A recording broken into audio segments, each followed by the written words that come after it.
उस मेंबर, उस स्टाफ को बिल्कुल अगले 1 महीने में नौकरी से सीधे निकाल दिया जाएगा।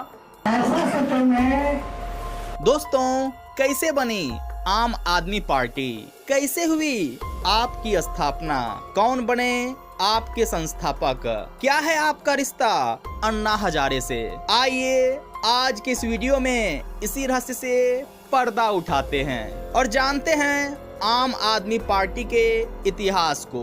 यह कहानी है साल 1968 की, जब हरियाणा के हिसार शहर में एक बच्चे का जन्म हुआ। इस बच्चे का नाम रखा गया अरविंद। हाँ, अरविंद केजरीवाल।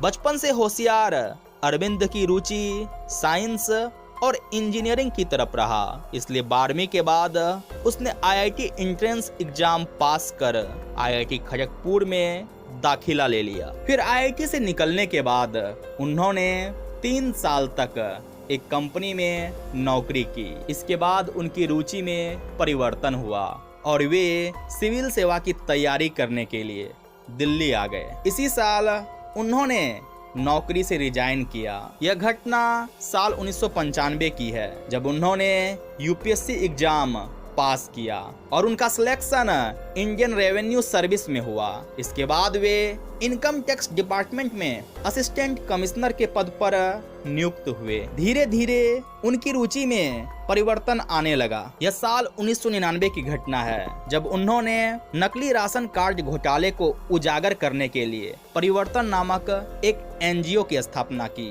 और आयकर, बिजली व खाद्य राशन से जुड़े मामलों में दिल्ली के नागरिकों की सहायता करना शुरू किया। धीरे धीरे समय गुजरा और आया साल 2000।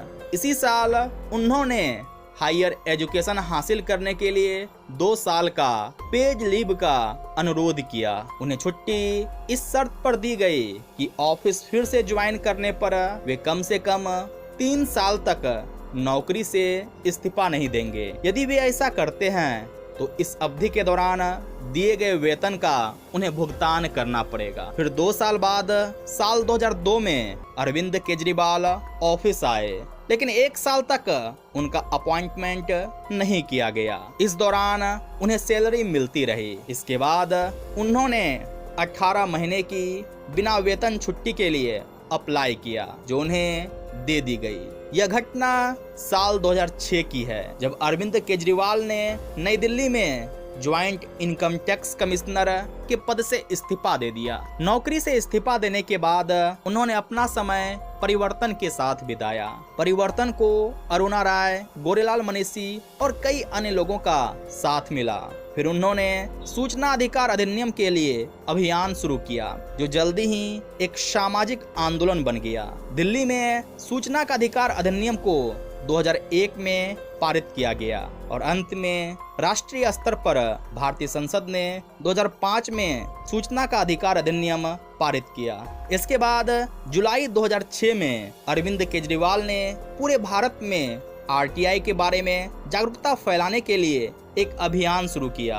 दूसरों को प्रेरित करने के लिए अरविंद ने अब अपने संस्थान के माध्यम से आरटीआई पुरस्कार की भी शुरुआत की। सूचना का अधिकार गरीब लोगों के लिए महत्वपूर्ण तो है ही, साथ ही आम जनता और पेशेवर लोगों के लिए भी उतना ही महत्वपूर्ण है। यह साल 2011 की घटना है, जब अरविंद केजरीवाल को एक नई पहचान मिली। साल 2011 में अरविंद केजरीवाल ने सामाजिक कार्यकर्ता अन्ना हजारे के साथ मिलकर जन लोकपाल विधेयक को लागू करने की मांग करते हुए इंडिया अगेंस्ट करप्शन ग्रुप का गठन किया। जन लोकपाल विधेयक की मांग को लेकर 16 अगस्त को दिल्ली के रामलीला मैदान में अन्ना हजारे भूख हड़ताल पर बैठ गए। यह आंदोलन 28 अगस्त तक चला। इस आंदोलन में उस समय अरविंद केजरीवाल, किरण बेदी, कुमार विश्वास, मनीष सिसोदिया ने अहम भूमिका निभाई। अन्ना हजारे के बाद अरविंद केजरीवाल इस आंदोलन का प्रमुख चेहरा बनकर उभरा।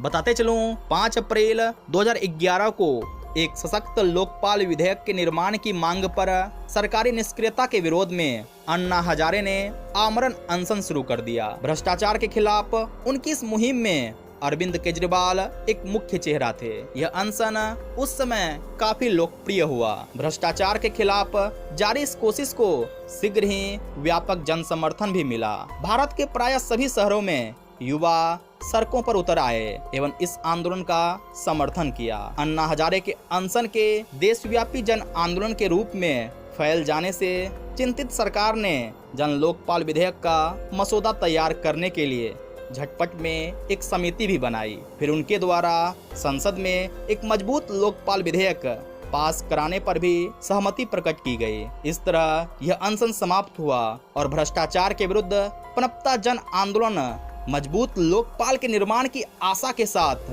समाप्त हुआ। किंतु सरकारी मंशा संदिग्ध थी, इसलिए अन्ना हजारे ने साथ ही घोषणा की कि अगर आगामी 15 अगस्त तक अपेक्षित लोकपाल विधेयक निर्मित नहीं हुआ तो 16 अगस्त से पुनः अनशन पर जाएंगे। इसी आंदोलन के दौरान अरविंद केजरीवाल और सामाजिक कार्यकर्ता अन्ना हजारे के बीच मतभेद हो गया। अन्ना हजारे चाहते थे कि जन लोकपाल आंदोलन राजनीतिक रूप से तटस्थ हो।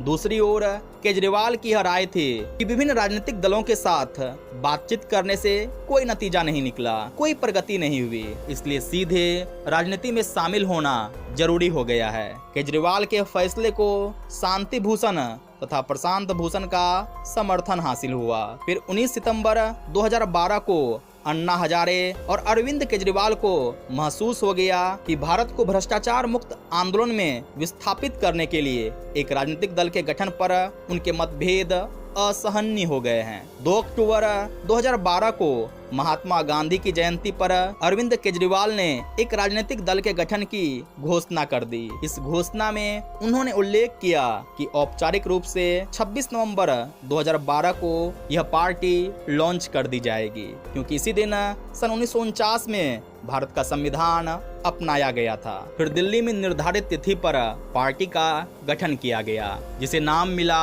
आम आदमी पार्टी, यानी कि आम लोगों की पार्टी, यानी कि आप। इस पार्टी ने 4 दिसंबर 2013 को दिल्ली विधानसभा से पहली बार चुनाव लड़ा। अरविंद केजरीवाल ने नई दिल्ली विधानसभा क्षेत्र में शीला दीक्षित को हरा दिया, जो कि लगातार 3 बार दिल्ली की मुख्यमंत्री रह चुकी थी। 28 दिसंबर 2013 को अरविंद केजरीवाल ने कांग्रेस के साथ गठबंधन करते हुए पहली बार मुख्यमंत्री पद की शपथ ली। फिर उन्होंने 49 दिनों के बाद फरवरी 2014 में इस पद से इस्तीफा दे दिया।